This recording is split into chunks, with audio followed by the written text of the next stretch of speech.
अस्सलाम वालेकुम and welcome to MK academy. आज से हम शुरू करेंगे एक नया कोर्स जिसका नाम है सिस्टम इंटीग्रेशन एंड आर्किटेक्चर। तो इस कोर्स के अंदर जो बेसिक टर्मिनोलॉजीज यूज़ हो रही हैं वो है system, system thinking, system integration, system architecture and project. तो इनको अब मैं वन बाय वन डिफ़ाइन करूँगी क्योंकि इनको समझना इस पूरे कोर्स को, जिसका नाम सिस्टम इंटीग्रेशन एंड आर्किटेक्चर है, समझने के लिए बहुत इंपॉर्टेंट है। तो the first thing is system. कि सिस्टम क्या होता है? An array of components designed to accomplish a particular objective according to a plan.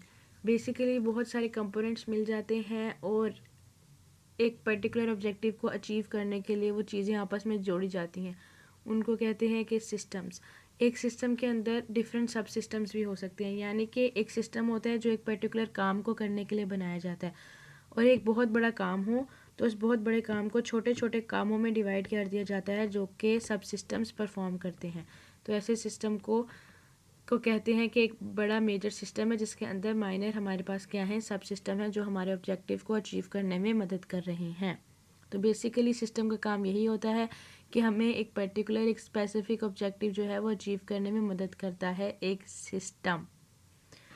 जहाँ पर भी कुछ लोग आपस में मिलते हैं, कुछ कंपोनेंट्स आपस में मिलते हैं और उनका मकसद किसी ऑब्जेक्टिव को हासिल करना होता है, उसको हम कहते हैं सिस्टम।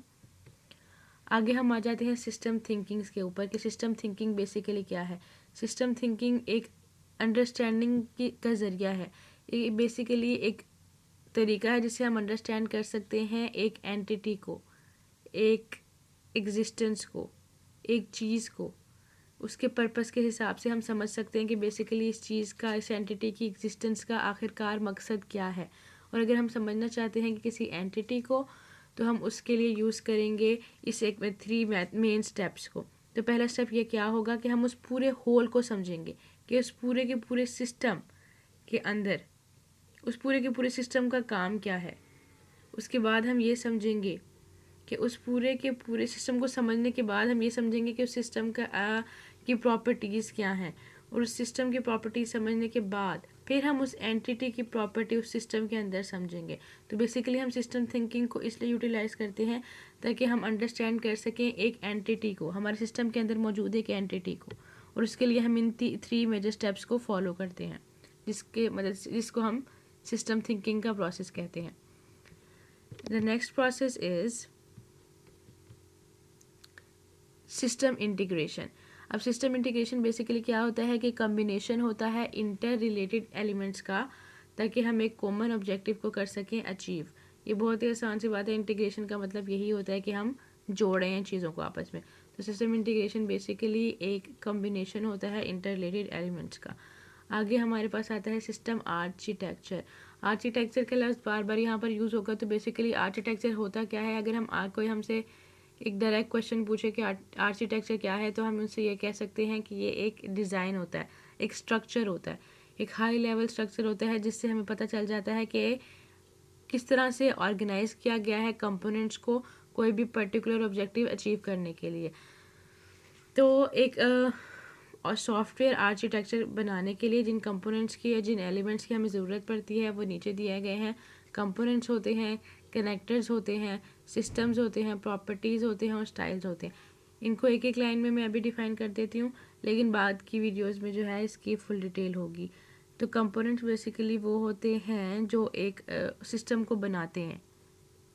कनेक्टर्स वो होते हैं जो उन कंपोनेंट्स को आपस में जोड़ते हैं। उन कंपोनेंट्स और कनेक्टर्स से मिलकर एक ग्राफ बनता है, उसको हम सिस्टम कहते हैं। उस सिस्टम की जो प्रॉपर्टीज़ होती हैं हम उसको प्रॉपर्टीज़ कहते हैं। और स्टाइल बेसिकली ये होता है कि हमारे आर्किटेक्चर में हमारे सिस्टम के फंक्शनल और नॉन फंक्शनल प्रॉपर्टीज़ को हम स्टाइल में ले लेते हैं। तो इस सारे प्रोसेस को हम क्या कहते हैं, इस सारी चीज़ों को हम क्या कहते हैं, सिस्टम आर्किटेक्चर। अब हम आते हैं प्रोजेक्ट की तरफ। तो बेसिकली एक प्रोजेक्ट क्या है?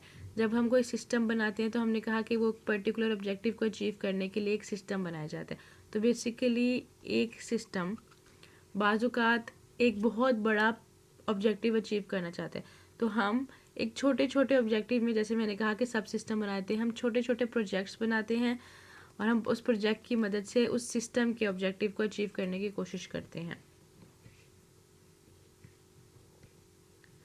A project is a temporary endeavor undertaken to accomplish a unique product or service. And attributes of projects हैं unique purpose और temporary होता है और require करता है resources को और उसके अंदर uncertainty भी आ जाती है।